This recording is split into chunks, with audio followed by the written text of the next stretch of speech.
Urban Reign. What?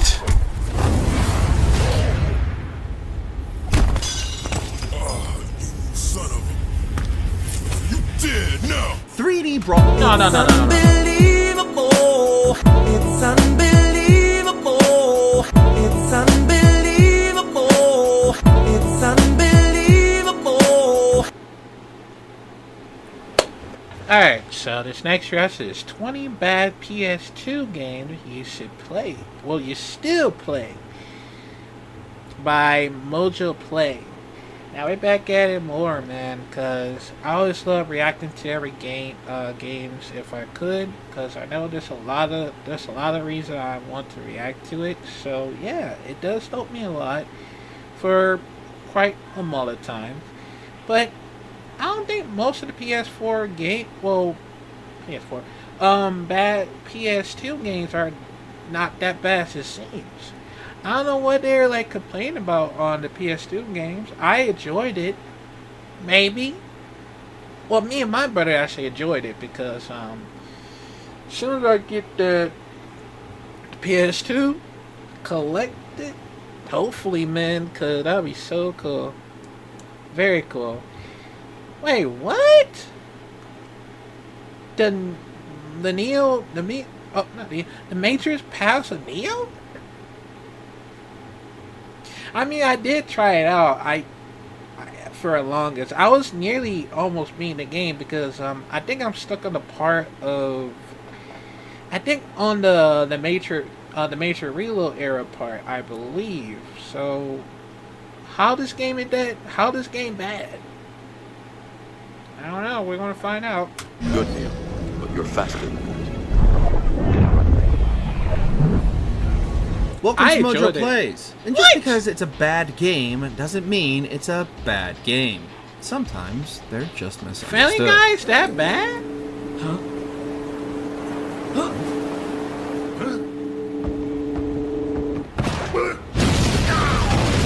Before we continue, Huh. be sure to subscribe to our channel and ring the bell to get notified about our latest videos. Heat Seeker. He should. I haven't played that. Incoming enemy! Sometimes a game releases too late to really capitalize on its potential, and that's exactly what happened to Heat Seeker. Going up against the juggernaut Ace Combat series was already going to be a struggle, but releasing a year after the highly anticipated PS3 was basically a death sentence. Heat Seeker took a more action-oriented approach to its combat, giving players infinite ammo, destructible environments, and a hangar full of different aircraft and weaponry to choose from, and live out their Top Gun fantasies in the wild blue yonder. The game's graphics might not have been the sharpest, and the story is as over-the-top nonsensical as you expect, but for just pure adrenaline-fueled gameplay shooting down bogeys, Heat Seeker should be your wingman any day. Great work, everyone. This mission's a success. Bring them home. Ghost Rider. So now Ghost Rider? Johnny is in hell.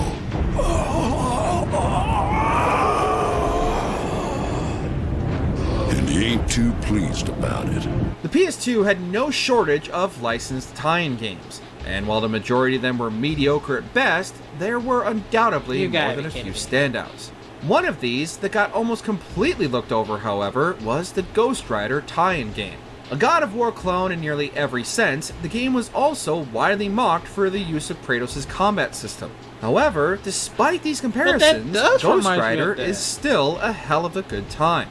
The use of God of War style combat suits the game perfectly, with Johnny whipping his chains at enemies, and the game would routinely give players access to Johnny's motorcycle to break up the action. With numerous upgrades and unlockables, including the ability to replay the game's blade, Ghost Rider may have only ever stood in Kratos' shadow, but was still one of the better tie-in games on the PS2. Keep out of my domain.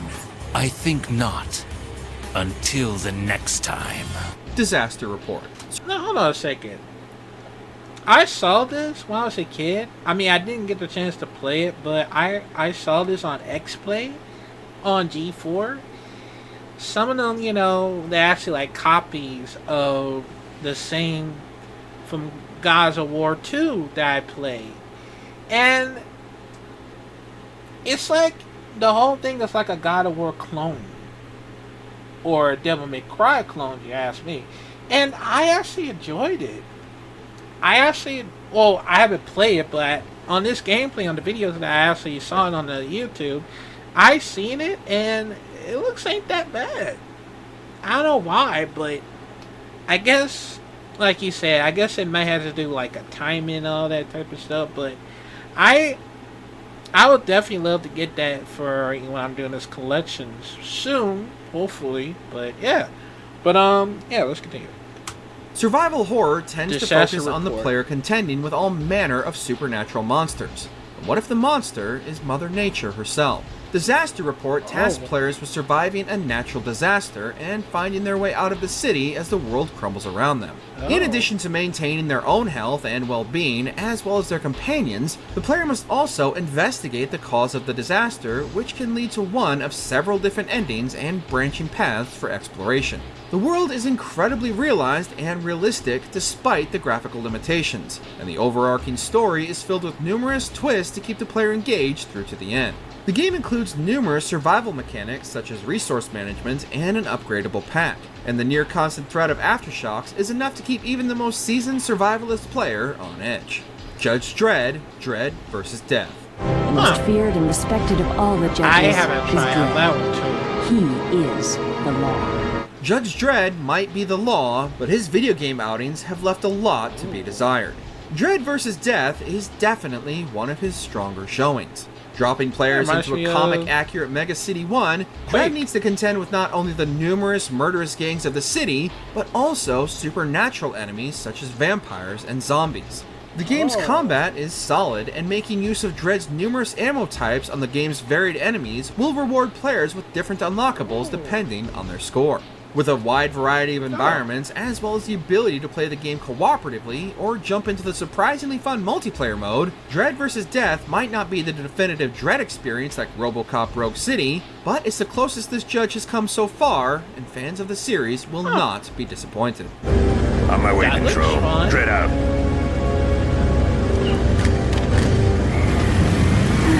I Ninja. What have I done? Oh, Master, you're dead. Your grasp of the obvious astounds. It wasn't my fault. The PS2 experienced a deluge of experimental platformers, and while many of them were hit or miss, some of the better ones still managed to get overlooked simply by the sheer amount of releases. I Ninja might not have done anything revolutionary, but it didn't need to. With solid controls, fun and engaging combat and traversal, inventive level design to take advantage of these moves and abilities, as well as a level of challenge worthy of a ninja, I Ninja set out to be nothing more than a good time and succeeded in spades. The game oozed charm and a story that didn't take itself seriously at all, brought to life by a talented all-star cast including Billy West as the titular ninja and Don Bluth directing the game's cutscenes. I Ninja lived up to its name and disappeared just as stealthily as it arrived. Must you That's always cool. focus on what you do not have? Remember, a glass that is half empty I gotta find all the is videos also to find it. half Shit, gameplay full. link. Predator Concrete Jungle. Stories of an invisible killer. Player A content. demon who traveled with the comets, returning in the hottest seasons to hunt its favorite prey. I saw Lucy play. human beings. Shout out to Given the him. many abilities and gadgets of the Predators, it's surprising I how think few it's- games the Yautja have seen over the years. Following a disgraced predator as he Yeah, hunts through the city streets and rooftops, Concrete Jungle not only manages to capture what makes the Predator Yeah, we'll such an see effective later. hunter, with its many gadgets at the player's fingertips, but also weaves an engaging narrative better than many of the more recent Predator films. With multiple unlockable weapons, skins, and more, there's plenty of rewards available to mount on your trophy wall. Yes, the controls and camera can be a bit finicky at times, but that can easily be forgiven as you hunt and stalk your prey through the streets, utilizing the many stealth capabilities of the Predator, striking fear into the hearts of your enemies before you rip it out of their chest. There's only room it's for one smiling. monster in this town. The ugly son of a bitch. Family Guy video game. Hey, keep it down up there!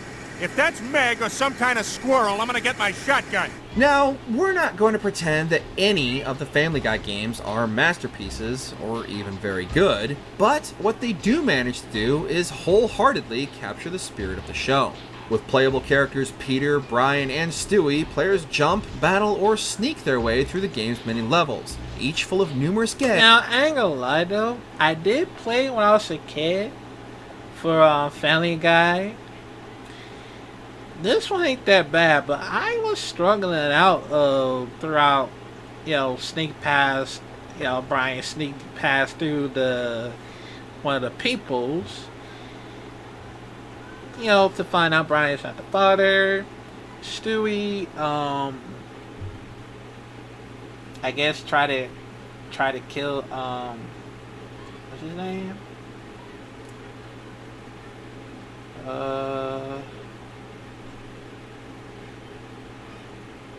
I think his name was Bertram. Yeah, Bertram, I believe. Yeah, Bertram. His arch nemesis.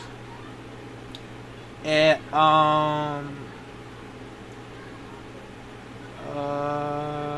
and Peter, I guess, having like a comatose of multiple personality type of stuff, and he had to fight his way through to like. I mean, I don't know how, but that's a bit of crazy.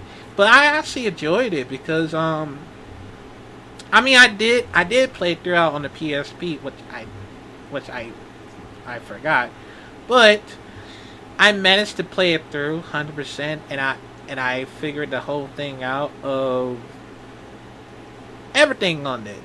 So I did beat the game twice, so yeah, it does help me a lot. But I don't think this game ain't that bad for Family Guy. It looks actually fun, but also more fun than Family Guy Back to the Multiverse, which I haven't played since I forgot about it. It looks more fun than always. So yeah. The Family Guy Back to the Multiverse is actually more fun than the first one. So yeah. Eggs and references to the show. The camera can tend to get in its own way, and the gameplay is as basic as you can get, but you're here for the characters, world, and hilarious writing that made the show such a hit. This was a game designed purely for fans of the show, and it shows. But if you're just looking for a fun game with a great sense of irreverent humor, the Family Guy video game is a good waste of time on a weekend whose jokes will stick with you longer than its gameplay. I learned something today. You can't always trust your feelings. Especially after watching 5 straight days of Mr. Belvedere with no sleep, and while constantly getting hit in the head by a very coincidentally large number of objects. Urban Reign. What?! Oh, you son of a... You did, no! 3D Brawl... No. It's unbelievable. It's unbelievable. It's unbelievable. It's unbelievable.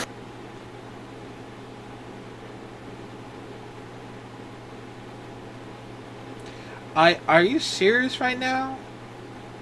Are you serious? Urban Reign? The game that I just played when I was a kid? And I played the hell out of it? And they say the game was that bad? I don't know. Now I'm gonna use the running power bomb and slam you right through the goddamn wall. Whoever said that game is that bad is going to be serious repercussions. And I'm telling you, bro, like I don't understand how Urban Reign's that bad. I enjoyed it. At least you gotta master whole entirely thing.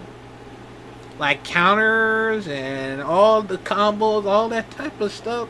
Like, are you seriously? Are you kidding me right now? Bro, Urban Reign is one of the best PS2 games I ever seen in my entire life. Like, it combines with Tekken and Soul Calibur. It all makes sense to it. And I don't understand why they hate on Urban Reigns. Like how? Do you don't understand how to counter everything? Cause I would have did the same thing if I ever wish. Yeah, cause there's no way in hell that would actually happen throughout. Cause if you can't master it, you're doing it wrong. Like, come on, man. I'm thinking, yeah, they're gonna be mad about this because Urban Reigns ain't that bad. It's a very great game for you to play. And I'm gonna try to get that real game, hopefully. I don't want to get on the TAS, but well, not TAS. I don't want to get what is it? I think I forgot what it's called, but you understand. But nah, I'm mad, bro. Y'all can't do that. Y'all can't do that. Come on, man. Y'all know better than that. Just practice, and you'll understand. So yeah. Brawlers have a hit-or-miss history compared to their 2D counterparts, and Urban Reign is one of the few to successfully make the transition. Playing essentially like a 3D version of Streets of Rage, players would brawl, grapple, and fight their way through waves of enemies and could use weapons and even the environment itself during encounters. While the AI wasn't the best, the game had quite a lot of depth when it came to balancing fighters, utilizing strengths and endurances, offering players more strategy than simply hitting the next guy as hard as they could ad nauseum. With multiple fighting styles to master and unique designs for every character, even the game's boring narrative tying everything together is easy to overlook when you're taking on multiple opponents at once.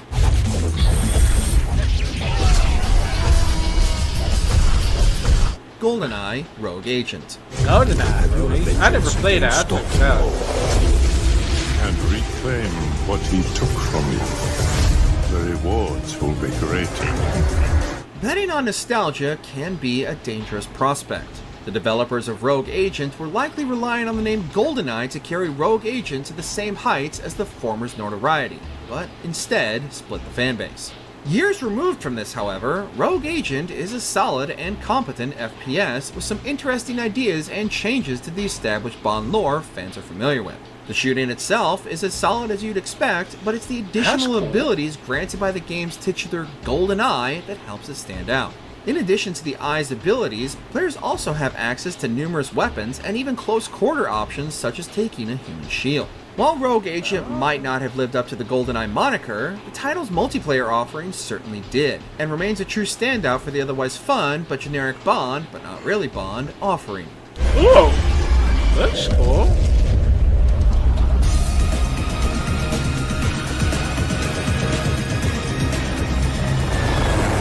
Headhunter.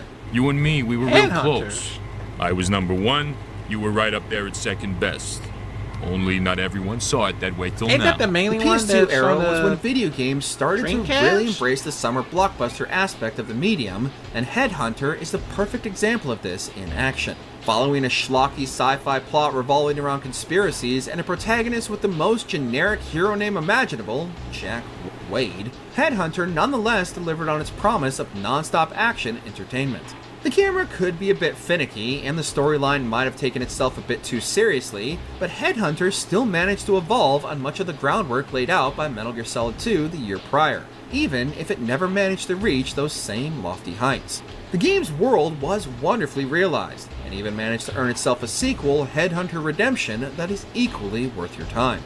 Like the mayfly, your life will be short, but sweet. Extermination. What the hell? Extermination. This looks bad. Just doesn't feel right.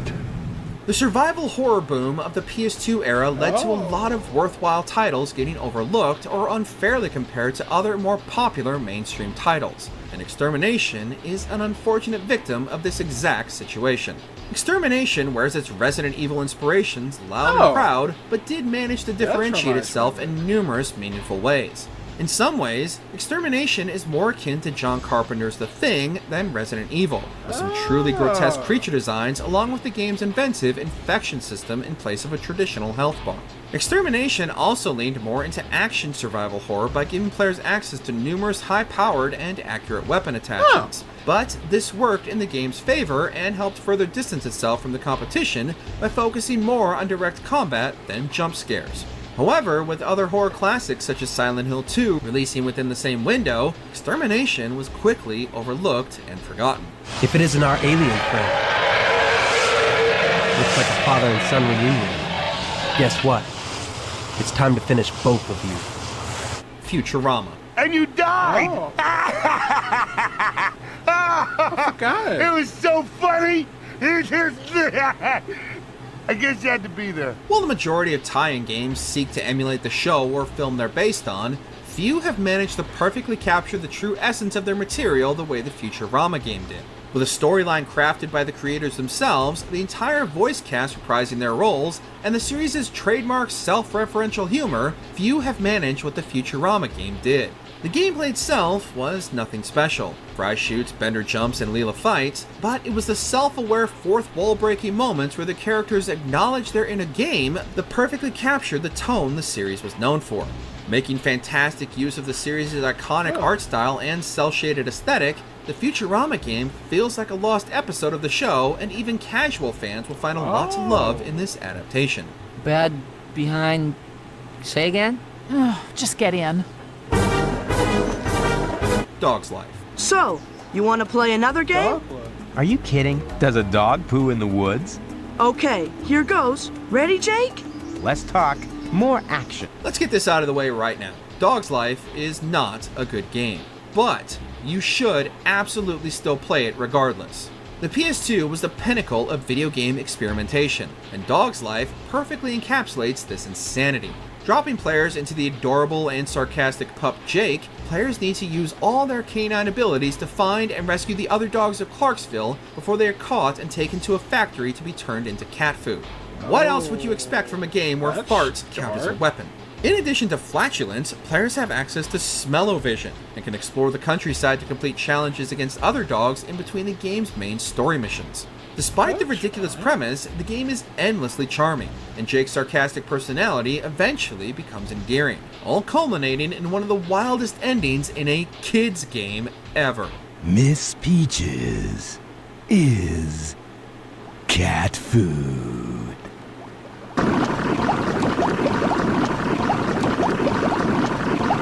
Hurdy-gurdy. Farming sims are all the rage these days, and the same was true back on the PS2. But Hurdy-gurdy attempt to do something different. Rather than focusing on building your idyllic farm, Hurdy-gurdy tasks players with keeping their numerous livestock alive and happy. The game featured numerous surprisingly large and varied environments for players to navigate and learn to herd their many creatures into their pens, while also battling against the game's unwieldy camera and confounding animal AI. However, despite these shortcomings, Hurdy-gurdy is relentlessly charming, with its color pastel art style and calming music and ambiance. Full of entertaining characters, a well-written script, and numerous gadgets to make herding and environmental navigation and traversal easier, Hurdy-gurdy took the genre in a fun, new direction, and were it not for some technical limitations, might have been one of the best, but is still more than worthy of your time. Jet Li, rise to honor. Find out who's behind this. I played that when I was a kid. What the hell?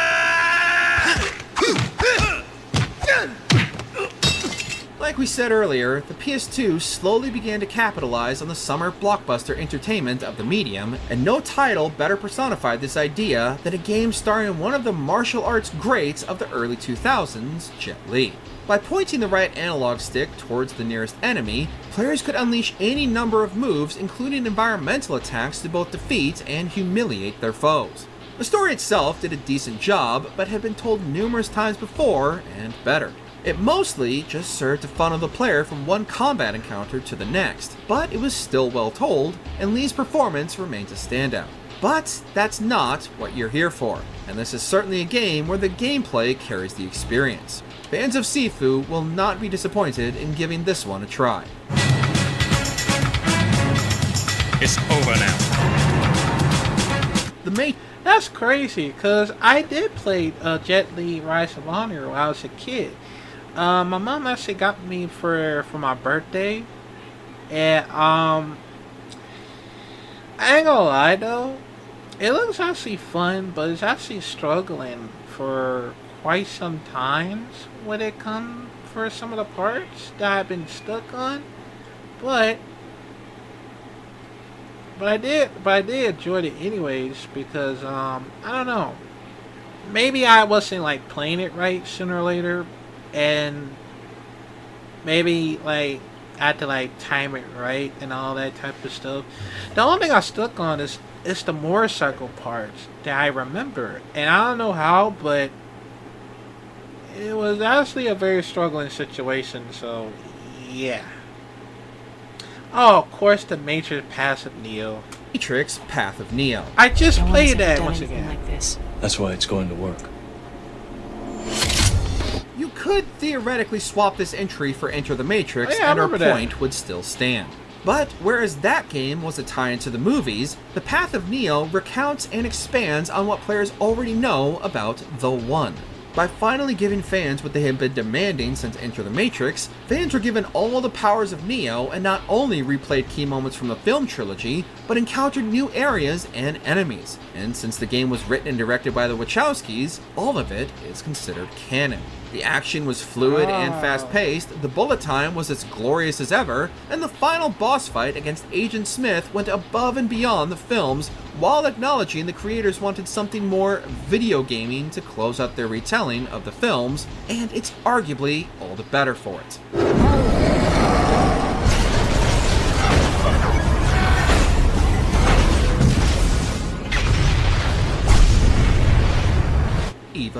You know what?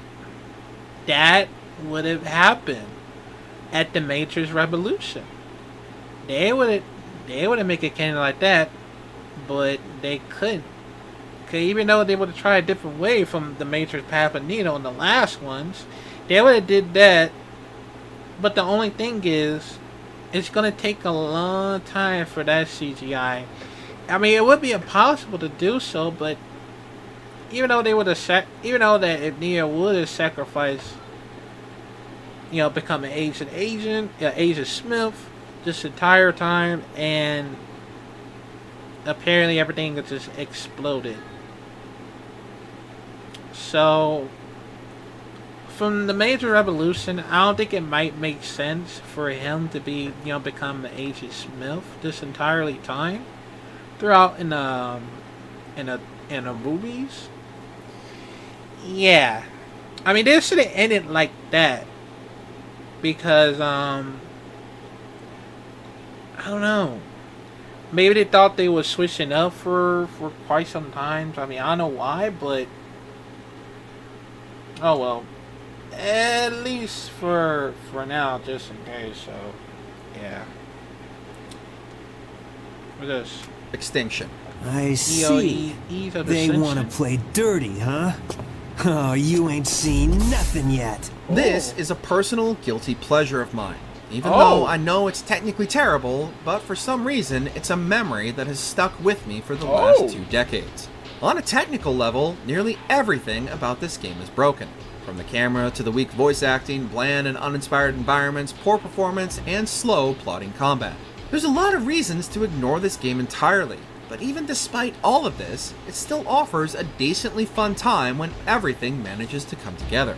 With numerous weapons to choose from and various upgrades that encourage you to constantly switch up your weapons to level them up, there are a lot of great ideas in Eve of Extinction that are held back by technical limitations and issues. For what easily should have been a completely forgettable, mediocre experience, it's been anything but for me.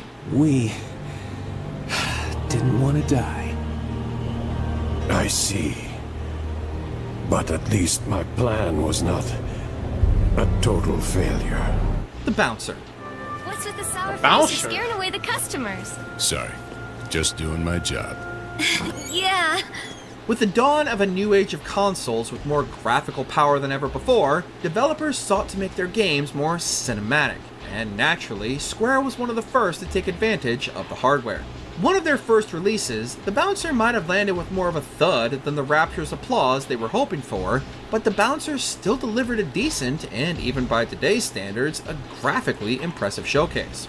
With multiple brilliantly designed characters, a surprisingly deep combat system with upgradable moves and RPG-style progression, and an engaging narrative unlike the genre was known for, along with a branching narrative depending on which character you choose at the start of each mission, the Bouncer still delivered a complete experience for players to enjoy, even if most of the experience was only skin deep. The burden of having to be the best, of having to be worthy! You think I'm gonna lose to someone who's only motivated by resentment? Resident Evil Dead Aim. Oh, my guest seems to arrive. Hurry up, Wally! Resident Evil Survivor on the PS1 might be one of the most disappointing entries in the entire RE franchise, but that didn't stop Capcom from giving the formula a second chance. Opting to include a third-person perspective when exploring, Dead Aim managed to capture the spirit of the Resident Evil titles much more than its predecessor. The switch to a light gun style aim was still jarring, but thanks to improvements to the controls, it was easier than ever to nail those headshots on the encroaching zombies. The characters might not be as interesting as Chris, Jill, or Leon, but they do their best with what they have, and the atmosphere and graphics hold up surprisingly well. Overall, the game still offers a so bad it's good kind of playthrough on a lazy afternoon. Sorry, but my dance card is full.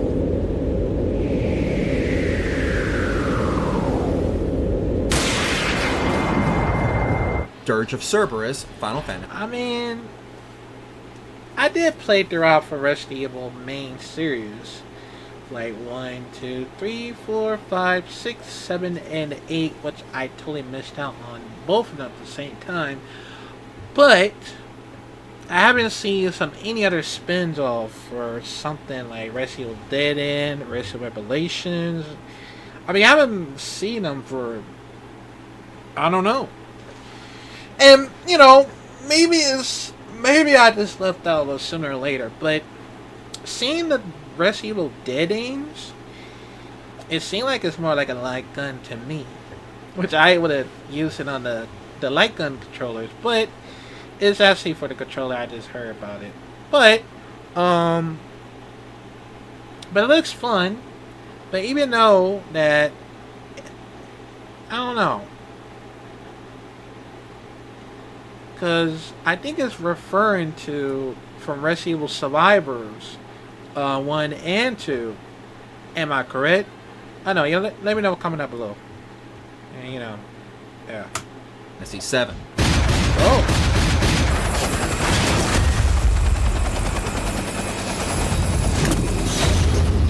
Almost everybody universally loves Final Fantasy VII. So, why wouldn't you want to experience more of that universe following one of the game's favorite characters? Well, you can, sort of. Set 3 years after the base game, Dirge of Cerberus subverted fan expectations of another classic turn-based entry by instead giving them an action-heavy third-person shooter. 2 mixed results at best. While the character writing and world building are still top-notch, and the graphics are stylized and oftentimes quite stunning, the gunplay itself, the core gameplay mechanic, is by far its weakest aspect.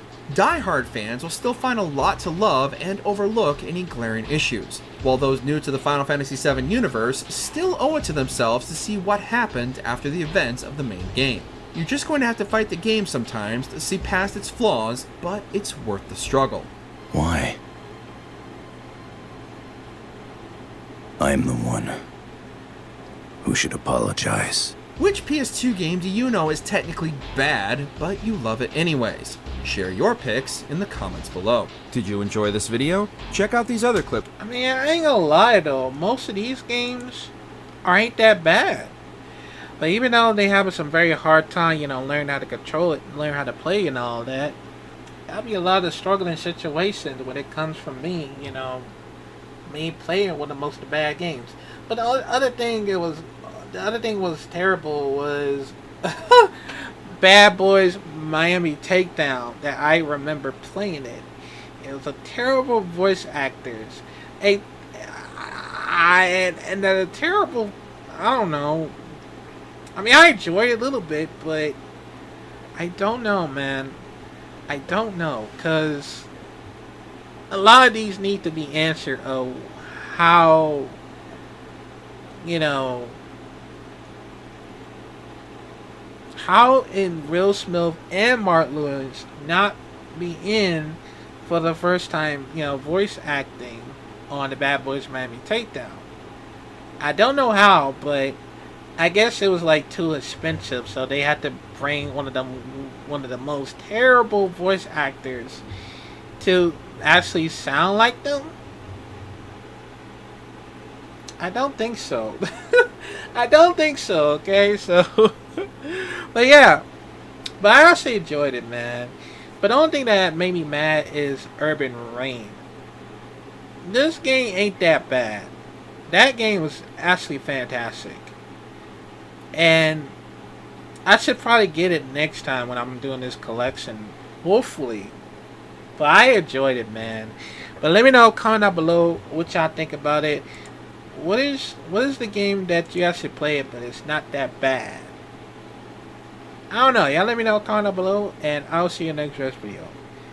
Damn, I still can't get over that, man. That made me mad. I don't know why, but